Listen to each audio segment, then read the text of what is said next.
से जादू तू कर गई लू। अरे हंस के जब तू देख लू हमके, सच कहता नी हम तो मर गए लो। गली गली तोहरे चर्चा हो रहल बा, दिल में एगो सपना पल रहल बा। तोहरा बिना अब मन ना लागे, दिन बता कटे रात ना जागे। चूड़ी के छन छन पायल के झंकार, तोहरे पीछे घूमे दिलवा बेकरार। एक बेरा बोल दहा हो रानी,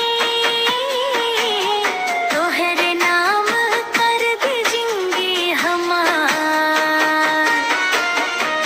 तोहरे मुस्की पे दिलवा ले गईलू, नयनवा से जादू तू कर गईलू।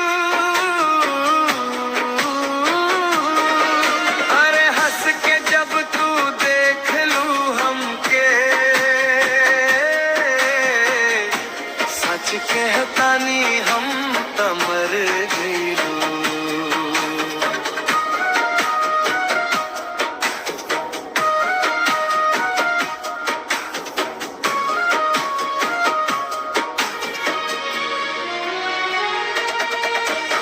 सांझ पड़े जब चांद निकले अंगना,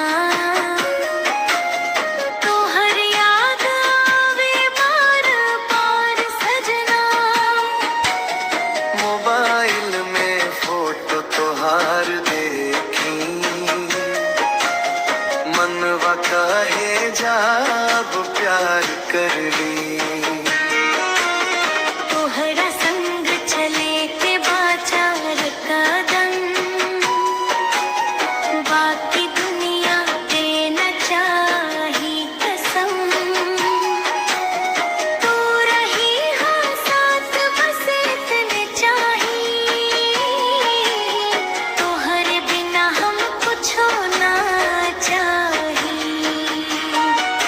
अरे धीरे धीरे दिल में उतर गईलू, बिना कुछ कहले सब कुछ कह गईलू। अब त तोहरे नाम बाई धड़कन, तू ही बन गईलू हमार जी।